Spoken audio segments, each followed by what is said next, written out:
This is way better than we thought. And following what has been a wild offseason of moves so far for the Leafs, some new reports and updates have dropped revealing one particular thing that is way better than Leafs fans thought. We're going to break that down, but also discuss some new comments from new Leaf Michael Pezzetta surrounding not only his excitement of joining the team, but some interesting things he had to say that has fans fired up. A ton to go over today, but before we get into it all, if you're part of the percentage who aren't subscribed to the channel, but 70% of you who are watching right now aren't subscribed, you guys have been absolute beasts of the support, so make sure to hit that subscribe button. Thank you guys again for your support as we're on the road to the big goal of 25,000 subscribers and the bigger goal of 30,000. Darius, obviously, more moves are coming for the Toronto Maple Leafs. Regarding the moves, the flurry of moves that they've made, whether it be Pezzetta, Nick Waugh, of course, Maccelli, all these different guys, some new updates have dropped surrounding one of them in particular, and we'll dive into Pezzetta later in the video, but one in particular surrounding Nick Waugh that has me pretty fired up here. And I think this is going to be the move of the offseason that, of course, at least as of the time of recording, there could be a bigger move. I think there will be a bigger move coming soon. But surrounding the Leafs, Nick Waugh, Maccelli, out of those guys, I think Nick Waugh is going to take a huge step forward. And he spoke out and revealed some interesting things about what he's going to bring to the roster next season.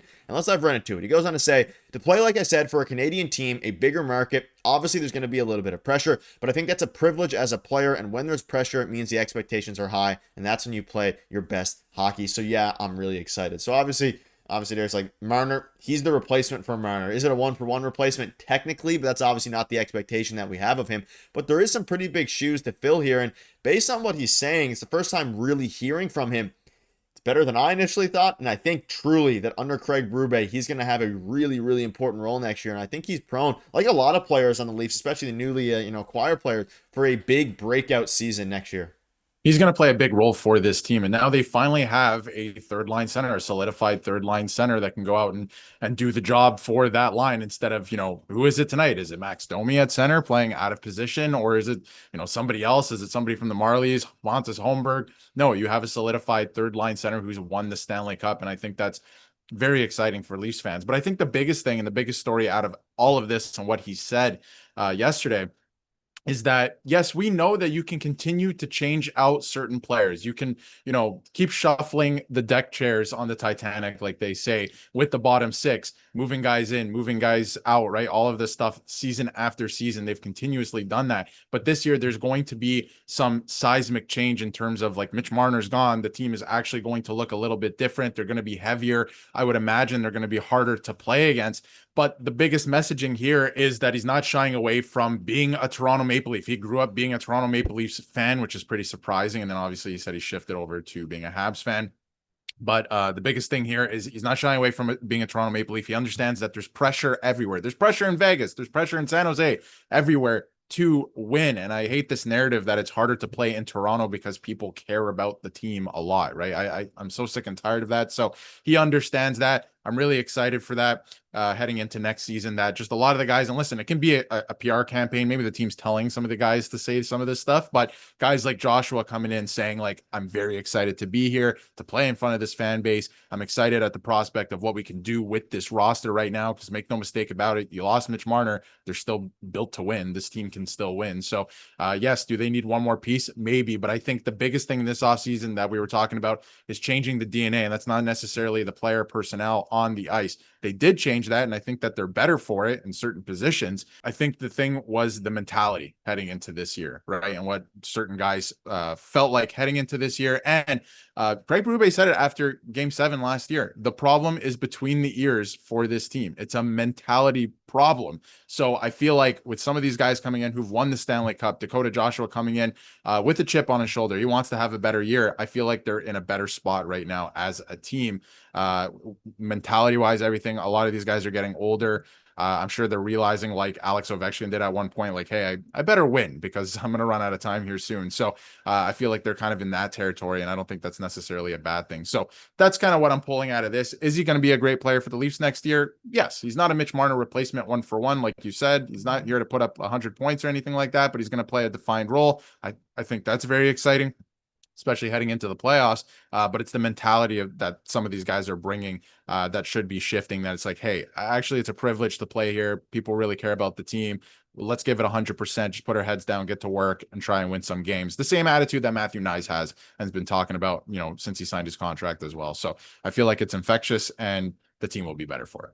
Yeah, you also wanted to say that I know I'm never going to be the flashiest guy out there or the fastest or have the best shot, but I think I can do it all, especially when it matters most. I'm hard to play against. I like going up against top players, and I can match up against the best lines, which ultimately can. I was showing while you were speaking, some of the charts. Yeah, his projected WAR's a bit lower than you'd like, but his defense, he's very responsible defensively. He can score goals at an above average clip in general compared to his ice time. He's going to be a third liner on this team, but you pair him with, the rest of the third line, you look at some of his stats, he had some very good years. Yes, last year, a bit of not really a down year. It's pretty much in line with where he's been, but he's obviously won the cup there a couple of years ago with Vegas, 41 points the year before last, 15 goals last year. If you get 30 or even 40 points out of your third line, center next season, you're in a very, very good spot for this Toronto Maple Leafs team. I think that's ultimately what they're going to try and get out of him is, really, especially for Craig Berube. Craig Berube, obviously, he's a perfect player for Craig Berube. Only 28 years old, fits the mold perfectly, and I actually hear from him that he wants to play in Canada and that he's excited to be here. Obviously, there's a narrative, especially because he was the one pushed out for, brought in rather, for Mitch Marner once Mitch Marner pushed himself out. So it's an exciting time, and I do think that he's going to be. Not only is it better than we thought in the sense of I didn't necessarily think that he was a big fan of coming to Toronto when the rumors were going on. Of course, once a trade happened, you kind of just assume that everyone will adjust. But there were rumors going around. Players going from Vegas to Toronto. It's an interesting big change, obviously, but the bottom six still has some work to do. But you mentioned it, Dakota Joshua, much better. A much better third. He'll probably be third liner, but regardless, fourth or third liner than we had last year, and he wants to be here. Same with Nick Waugh. Scott Laughton, hopefully he has a bit of a bounce back a season. Again, it was pretty much a down year for him all the way through, whether it's his time with the Flyers and then even his time with the Leafs. It is exciting, and have a bunch of guys out there who want to play for the Leafs is something that I think will ultimately just make the team better. And also the vibe, replacing the guy who didn't want to be in Toronto is a big 180. Definitely. And when you look at the bottom six too, like you're bringing up, I think that they're going to be harder to play against, first of all, heading into next year.